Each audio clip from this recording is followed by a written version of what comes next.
Hello everybody.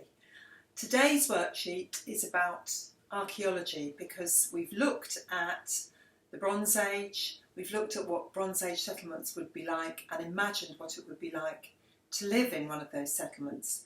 But how on earth do we know that they were even there? If you go up on the moors, as I did last week, and look at one of these Bronze Age settlements, they are stones in the ground. Yes, they're in shapes. You can tell probably that humans made them. They're not just accidental piles of stone. But how do we know that they are Bronze Age? How do we know that those are roundhouses where people lived? Who are the people who have told us all about this? Well, the people who've learnt all about this are called archaeologists. And a lot of the sites, including the one I went to, which is Grimspound, well worth going to if you've got a chance to go out on Dartmoor. It's quite near a place called Princeton and a place called Widdicombe, right on the North Moor.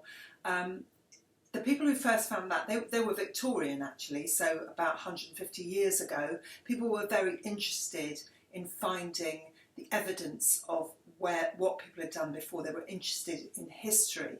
There have been archaeologists for many, many years. It got very, very popular about 200 years ago when they discovered a lot of the remains in ancient Egypt, which were brought back to this country by people who were there. But that's a whole other story. Let's stick with Dartmoor.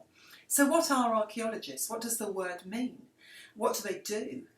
Well, they are people who find artefacts and objects and things in the ground. They literally dig them up. There you go, there's a spade. It's a small spade, probably the type that an archaeologist would use to begin with, to dig up the first bits and pieces and to find these things. Sometimes there's evidence of past worlds. Right on the top we see them. For example, there are Roman remains where my mother lives in France, all over the place. There are quite large Roman remains, a bit of a building that you can see sticking out the ground. Sometimes archaeological remains are right underneath the ground. That's where the archaeologists and their speciality really comes in.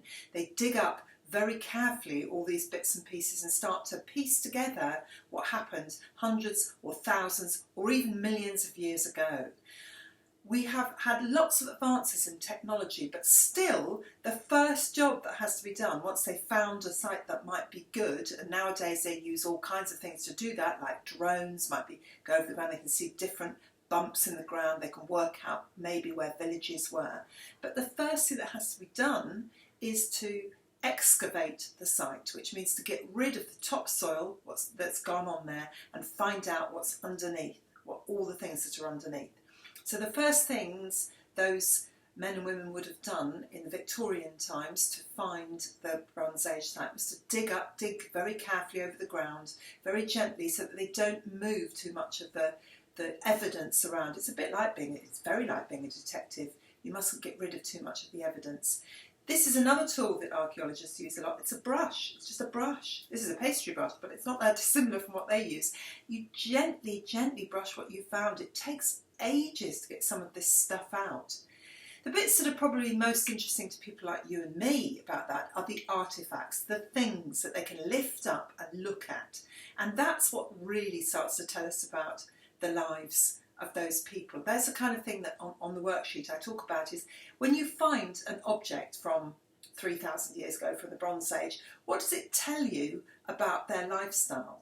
For example, if you found a piece of pottery there, just a piece, not the whole thing, not the whole pot, which is probably long destroyed, but just one piece, and you look at that, what can you work out just from seeing that piece? Well, the shape will tell you something anyway. If it's rounded, it might be like you're thinking, well, that's a pot, it was a pot once. How thick is it?